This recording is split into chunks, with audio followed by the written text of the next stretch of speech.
Oke, rekam layar mulai.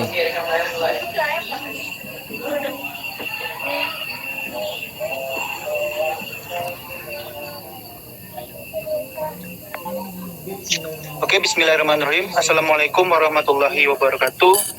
Selamat pagi,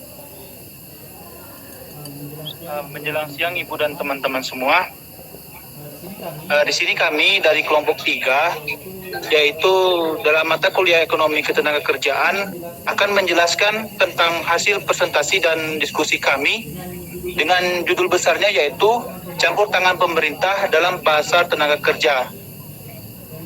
Yang mana pemateri pertama yaitu akan disampaikan oleh Saudara Arapi Hadi.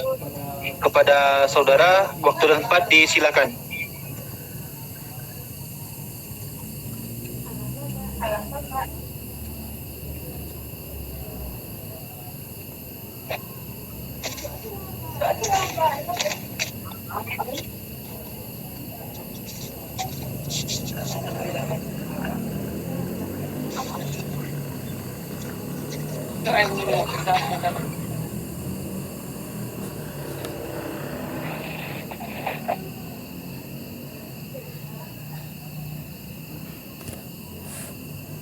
Suaranya nggak kedengaran, Saudara Piadi.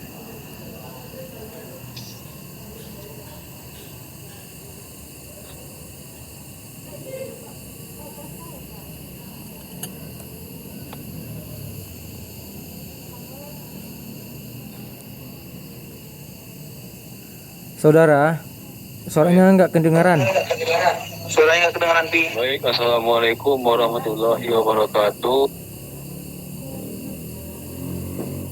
Waalaikumsalam warahmatullahi wabarakatuh. Perkenalkan, nama saya Arafi Hadi dengan NIM 321.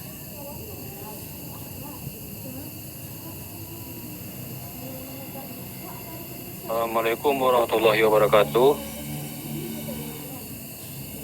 Perkenalkan, nama saya Arafi Hadi dengan NIM 3219193. Di sini saya sebagai pemateri pertama dengan judul Mengapa pemerintah mengatur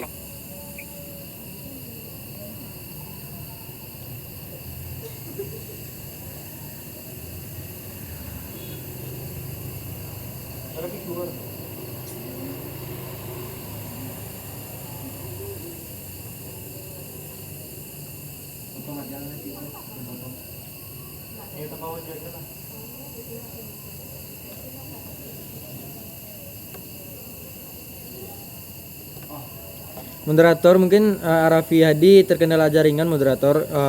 Nanti pemateri dari Arafi itu kita taruh aja di belakang, moderator. Lanjut aja materi kedua, nggak, moderator? Itu sih usulannya, soalnya terkendala jaringan gitu. Baik, Saudara Beni. Mohon maaf pada teman-teman bahwasanya Saudari Arapi mengalami kendala jaringan. Sesuai dengan apa yang dibilang oleh Saudara Beni, materinya akan kita taruh belakang nantinya. Biarkan yang terakhir Saudara Arapi yang menjelaskan. Oke, langsung saja teman-teman, yaitu materi berikutnya yang akan disampaikan oleh saya sendiri, di mana kita akan memasuki materi tentang peraturan tentang upah dan jam kerja. Peraturan tentang upah dan jam kerja ini, teman-teman, menetapkan suatu upah minimum resmi dan merinci sektor ekonomi di mana para majikan terikat oleh ketentuan undang-undang untuk membayar paling sedikit atau jumlah upah resmi dengan beberapa pengecualian. Undang-undang juga mewajibkan 50% premium upah dalam industri tertutup untuk pekerjaan yang dilakukan melebihi jam kerja mingguan yang jadi patokan. Nah, yang pada saat ini ditetapkan 40 jam seminggu. Analisis yang terbatas pada persyaratan pembayaran minimum yang ditetapkan sebesar $3,35 dalam tahun 1981. Undang-undang upah minimum kadang-kadang dinalarkan sebagai suatu obat bagi persaingan yang tidak sempurna di pasar ketenagakerjaan, khususnya untuk monopsoni. Bro. Sulit untuk menanggapi argumen secara serius karena pasar tenaga kerja di mana perusahaan dianggap memiliki kekuasaan monopsoni yang potensial pada umumnya adalah pasar upah yang tinggi. Sedangkan pasar upah yang tinggi tidaklah secara langsung dipengaruhi oleh undang-undang upah minimum. Lebih lumrahnya lagi, para penentang undang-undang upah minimum menganggapnya sebagai suatu tindakan anti kemiskinan. Nah, pengaruh upah minimum ini teman-teman dapat kita bahas dengan referensi yang mengasumsikan bahwa sebuah adanya kurva penawaran dan kurva permintaan yang diperuntukkan bagi suatu jabatan pekerjaan berupah rendah, dan bahwa upah pasar adalah suatu upah keseimbangan jumlah penggunaan tenaga kerja keseimbangan yang kemudian diasumsikan kepada pemerintah dan memperkenalkan suatu upah minimum dibayarkan kepada semua pekerja. Jadi teman-teman, semua perusahaan yang dipengaruhi oleh upah minimum akan mengurangi penggunaan tenaga kerja sampai pekerja terakhir yang dipekerjakan. Nah, apabila jumlah tenaga kerja yang disediakan bertambah sampai kepada upah minimum yang lebih tinggi, akan melakukan ataupun merupakan ukuran teoritis yang cocok bagi kelebihan penawaran atau pengangguran. Oleh karena itu, pada hakikatnya sebuah statistik yang mengatakan tentang ketenaga kerjaan ini telah menemukan suatu pengaruh yang sebaliknya pada penggunaan tenaga kerja. Maka kita harus ataupun kita membicarakan beberapa daripadanya. Nah, menurut Marvin Cortez dan Vinnie telah menemukan pengaruh yang paling gawat terhadap penggunaan tenaga kerja. Oke, teman-teman, mungkin itu saja penyampaian materi dari saya. Adapun penyampaian materi berikutnya yang akan disampaikan oleh Saudara Beni Saputra. Pada saudara waktu dan tempat dipersilakan. Baik, selamat siang teman-teman. Perkenalkan, saya Beni Saputra dengan NIM 32191910. Mohon izin ingin menambahkan penjelasan materi dari makalah pada kelompok kali ini. Oke teman-teman, tadi teman Beni sudah menjelaskan dengan cukup lebar tentang apa itu. Oke teman-teman, Beni lanjutkan, yaitu yang materi selanjutnya itu tindakan jaminan pendapatan. Nah, pemerintah telah mengundang sejumlah program untuk membuat kependapatan para pekerja lebih terjamin. Ketiga program dari tipe yang akan kita tinjau adalah asuransi pengangguran, jaminan sosial, dan kompensasi karyawan. Yang pertama, teman-teman silakan simak videonya sampai akhir ya. Yang pertama, program asuransi pengangguran dimaksudkan untuk melindungi para pekerja terhadap kesulitan keuangan pada saat dilanda pengangguran. Akan tetapi, juga mempunyai pengaruh lain lagi. Apa itu? Tunjangan pengangguran dibiayai melalui pajak pendapatan karyawan. Akan tetapi, jumlah pajak dan caranya pajak itu diterapkan beragam dari satu negara bagian ke negara bagian yang lainnya. Nah, para ahli ekonomi telah banyak melakukan penelitian terhadap pengaruh program tingkat asuransi pengangguran. Meskipun pengaruh ini akan kita telaah secara terperinci di bab ataupun di materi selanjutnya. Sekarang kita akan melakukan tinjauan pendahuluan tentang apa yang akan kita diskusikan, yaitu yang pertama, tunjangan pengangguran. Oleh karena tunjangan ini akan berhenti pada saat pekerjaan akan dimulai. Suatu lowongan jabatan pada hakikatnya dapat menambah waktu senggang dengan cara yang sama. Kemudian yang kedua, asuransi pengangguran mempengaruhi suatu strategi pencarian lowongan kerja bagi setiap karyawan. Oke, next materi kita selanjutnya itu ada kurva yang telah dilampirkan di dalam makalah, teman-teman. Nanti akan dilampirkan juga di sini. Oke, materi selanjutnya yaitu yang kedua, apa itu? Jaminan sosial. Yaitu meskipun sistem jaminan sosial mencakup program jaminan pendapatan, tetapi utamanya adalah pemberian jaminan hari tua bagi karyawan. Teman-teman tahu kan jaminan yang diterima oleh PNS yang sudah pensiun. Nah, itu adalah termasuk jaminan untuk pendapatan. Nah, mungkin itu saja yang dapat Beni sampaikan pada kesempatan yang kali ini. Nah, materi selanjutnya akan dilanjutkan oleh teman Beni. Beni kembalikan kepada moderator. Dipersilakan. Baik, terima kasih kepada saudara Beni yang telah memaparkan presentasinya yang cukup jelas dan rinci. Semoga teman-teman bisa memahaminya ya. Lanjut kita ke sesi berikutnya, yaitu penyampaian materi yang akan disampaikan oleh saudara Digo Trananda Utama. Pada saudara, waktu dan tempatnya disilakan.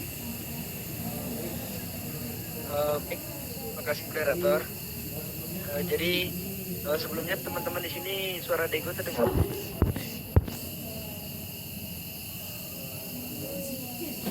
Terdengar, saudara. Melanjutkan materi saudara Beni tadi. Sebelumnya perkenalkan saya Digo Trananda Utama dari 327 itu pada poin ketiga, itu kompensasi kerja. Nah, apa itu kompensasi kerja? Kompensasi kerja itu adalah usaha pelaksanaan sepenuhnya antara lain yaitu untuk memberikan jaminan pendapatan bagi pekerja yang ketika kerja tersebut cedera. Nah, yang mengalami cedera pada saat ingin melaksanakan tugas, maka itulah adanya kompensasi kerja. Nah, program-program seperti kompensasi kerja ini sangat memberikan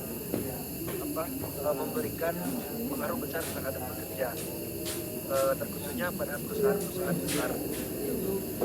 Nah, untuk yang poin keempat yaitu keuntungan yang mendapat keuntungan dan siapa menderita kerugian dari program jaminan pendapatan. Nah, maksudnya di sini adalah melarangkan siapa yang mendapatkan keuntungan dan siapa yang menderita kerugian dari undang-undang yaitu mengenai upah minimum relatif terus-terang kepada tenaga kerja. Nah, di dalam jaminan sosial ini pendapatan jaminan terdistribusi kembali dari masyarakat kepada pekerja. Nah, kepentingan pekerja sekarang ini adalah sebagai upaya untuk mencari pendapatan dan memperoleh tunjangan suatu biaya untuk menaikkan pendapatan. Nah, jika kita analisis dari pekerjaan dan perusahaan, nampaknya pekerjaan dan perusahaan dalam ini saat ini yaitu banyak tenaga kerja yang mungkin berpengalaman dalam pendistribusian pekerjaan. Nah, akhirnya ini barang-barang yang ada di perusahaan tersebut relatif dihasilkan dalam industri permintaan tidak stabil. Nah, inilah yang menjadi peran pemerintah di sini juga sangat diperlukan. Materi dari Digo hanya itu, teman-teman. Digo kembalikan kepada moderator. Terima kasih moderator. Oke, terima kasih kepada saudara Digo yang telah mempresentasikan materinya yang cukup jelas dan rinci. Semoga teman-teman paham ya teman-teman, dan semoga teman-teman betah untuk melanjutkan video ini, karena kita akan lanjutkan pemateri kita, yaitu yang akan disampaikan oleh saudari Sarmila Wulandari. Kepada saudari, waktu dan tempat kami persilakan. Baiklah, perkenalkan saya Sarmila Wulandari dengan NIM 321946. Di sini saya akan melanjutkan materi yang keempat, yaitu perundang-undangan anti diskriminasi. Dalam kesempatan ini kita akan melukiskan secara singkat kedua usaha utama pemerintah federal untuk menghilangkan diskriminasi dan meneliti tentang studi yang telah mencoba menaksir. Yang pertama, perkembangan program federal Undang-Undang Hak Sipil 1964 yang menghapuskan diskriminasi oleh sebagian besar majikan dan serikat pekerjaan atas ras, seks, agama, atau asal-usul kebangsaan. Undang-undang ini melengkapi Undang-Undang Equal by Ecity tahun 1963 yang melarang pekerjaan membayar upah yang tidak sama berdasarkan pekerjaan yang sama. Undang-undang lain atau yang tidak akan kita tinjau juga meniadakan diskriminasi atas landasan lain seperti misalnya umur. Pelaksanaan Undang-Undang Hak Sipil pada dasarnya berada dalam tangan Equal Employment Opportunity Commission atau EEOC. Undang-undang itu sekarang mencakup semua majikan yang terlihat dalam atau mempengaruhi perdagangan antar negara bagian dan melibatkan 15 atau lebih pekerja. Karena itu, hampir semua perusahaan terlibat dalam perdagangan antar negara bagian. Pemerintah negara bagian maupun pemerintah lokal, begitu pula lembaga penulikan yang bersifat non-agama secara khusus yang dikenakan undang-undang ini. Kontrak federal $10.000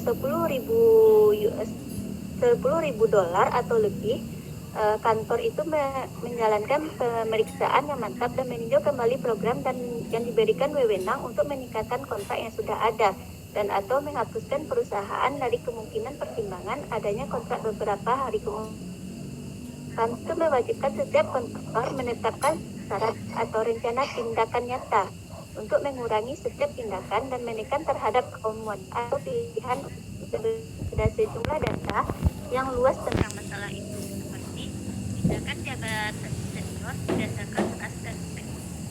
Baiklah, hanya itu penyampaian materi dari saya kembalikan kepada moderator.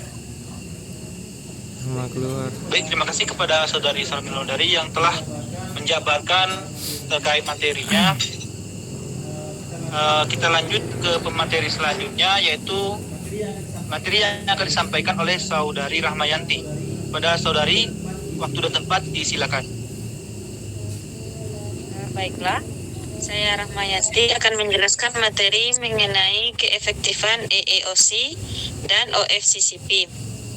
Pertanyaan yang paling relevan tentang program anti diskriminasi adalah sejauh yang telah dicapai di kalangan rasio kulit hitam ataupun kulit putih dapat dilakukan dengan tindakan pemerintah terhadap majikan swasta.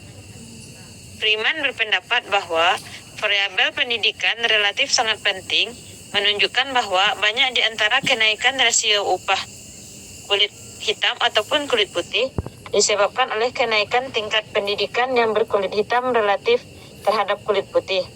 Yang lebih penting, variabel kontes EEOC adalah positif dan sangat penting, artinya karena hal itu sejumlah dukungan terhadap argumentasi bahwa usaha pemerintah federal telah memajukan status pasar tenaga kerja bagi kulit hitam dengan cara menawarkan bantuan kepada pihak yang berkulit hitam.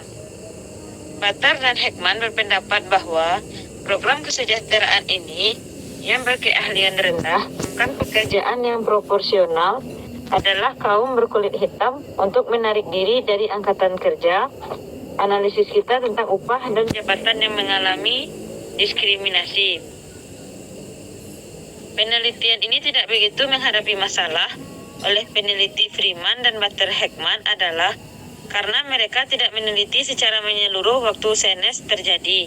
Sebaliknya, studi yang bersifat cross-seksional, mereka meneliti perbedaan yang terdapat di berbagai kalangan perusahaan pada suatu saat tertentu dalam suatu periode yang perbedaan yang merupakan dalam perjalanan waktu untuk semua pasar kerja. Mereka membandingkan keuntungan semacam itu di perusahaan yang memiliki kontrak federal dengan pengalaman perusahaan yang tidak memiliki kontrak selama periode yang sama. Mereka menemukan bahwa keuntungan penggunaan tenaga kerja bagi yang berkulit hitam adalah lebih besar dari perusahaan yang memiliki kontrak federal dibandingkan dengan perusahaan yang tidak memiliki sama sekali. Itulah materi dari saya. Selanjutnya saya kembalikan ke moderator. Baik, terima kasih kepada Saudari Rahmayanti yang telah menyampaikan dan mengeluarkan materinya.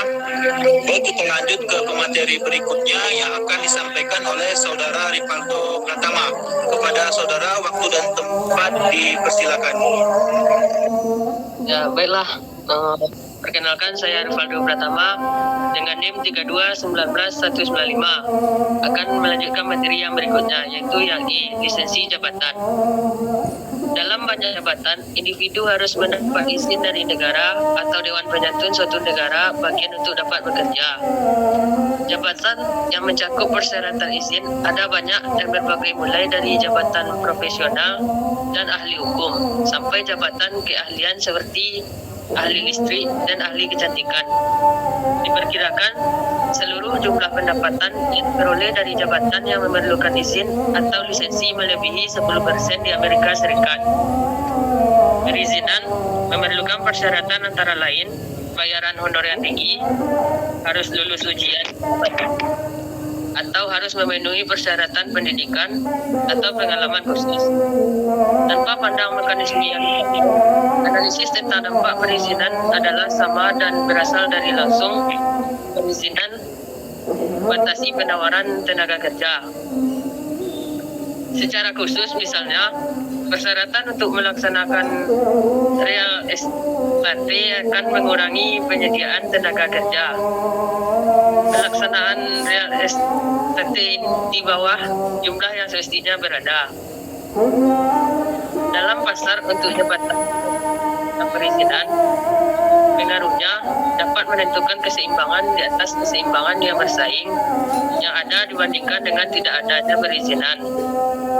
Pengaruhnya adalah sama dengan yang berkaitan dengan diskriminasi jabatan. Memang memiliki kehilangan potensi yang sama dengan yang terkait dengan alokasi tenaga kerja yang dimiliki oleh perizinan jabatan. Seringkali dikemukakan bahwa perizinan jabatan dapat melindungi konsumen dari preferensi yang tidak berkompeten. Tentu saja tidak ada seorang manusia pun yang menginginkannya. Berada di tangan dokter-dokter yang tidak pernah belajar ilmu kedokteran. Ini tidak berarti bahwa perorangan, jika tidak ada perizinan kedokteran, tidak perlu tahu apakah dokter mereka memiliki keahlian kedokteran atau tidak. Sebaliknya, para pasien harus menanam investasi dalam pengumpulan informasi yang sifatnya tepat guna bagi pilihan mereka. Baik, hanya itulah yang dapat saya sampaikan. Saya kembalikan kepada moderator. Baik, terima kasih kepada saudara Rivaldo yang telah menyampaikan materinya. Baik, kita lanjut ke materi berikutnya yang akan disampaikan oleh saudari Fani Febriani. Kepada saudari, waktu dan tempat disilakan. Baiklah, Assalamualaikum warahmatullahi wabarakatuh. Perkenalkan, nama saya Fani Febriani dengan NIM 3219192. Di sini saya akan melanjutkan materi selanjutnya, yaitu mengenai lisensi jabatan yang telah disampaikan oleh saudara Rivaldo. Selanjutnya itu adalah Alex Maurizi telah menemukan kenyataan bahwa alam banyak jabatan yang membutuhkan perizinan. Jumlah yang dipersyaratkan untuk lulus ujian dimanipulasikan untuk mempengaruhi penyediaan perizinan, dan menemukan kenyataan bahwa dalam 17 dari jabatan terdapat hubungan yang negatif antara perizinan yang lulus ujian negara untuk tahun tertentu dan rasio perizinan dengan jumlah pejabat yang menerapkan izin yang telah diberikan. Hal ini jelas menggiring kita untuk yakin bahwa dalam suatu kasus mempertahankan suatu tingkat tertentu pada suatu jabatan merupakan motif yang lebih penting daripada mempertahankan suatu tingkat keahlian yang mudah ditetapkan. Kita harus waspada karena dengan penyantun biasanya dikendalikan oleh anggota-anggota kelompok jabatan yang membutuhkan perizinan. Ini telah diteliti sebanyak 37 jabatan yang memerlukan perizinan sebagai suatu sarana untuk menjamin kualitas terbuka terhadap permasalahan lainnya. Misalkan bahwa peristiwa itu dapat meningkatkan rata-rata kualitas pelayanan yang diberikan. Jelaslah hal itu akan mengurangi kuantitas pelayanan yang ditawarkan, sehingga dapat menurunkan atau menaikkan rata-rata kualitas yang diterima penduduk.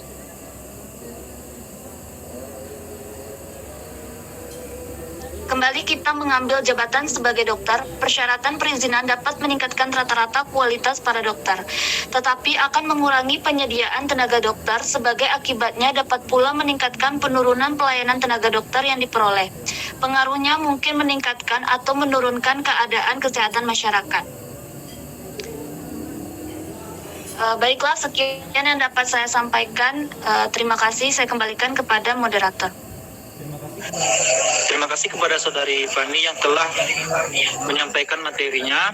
Oke, kita lanjut ke pemateri berikutnya yang akan disampaikan oleh Saudara Yohan Maulana. Kepada Saudara, waktu dan tempat kami persilakan. Baik, Assalamualaikum warahmatullahi wabarakatuh. Perkenalkan, nama saya Yohan Maulana dengan NIM 3219194. Akan melanjutkan materi yang terakhir, itu yang poin F, keselamatan dan kesehatan jabatan. Jadi banyak undang-undang yang berlaku di tingkat negara dan federasi yang berusaha menciptakan kondisi kerja yang aman bagi berbagai macam lowongan pekerjaan.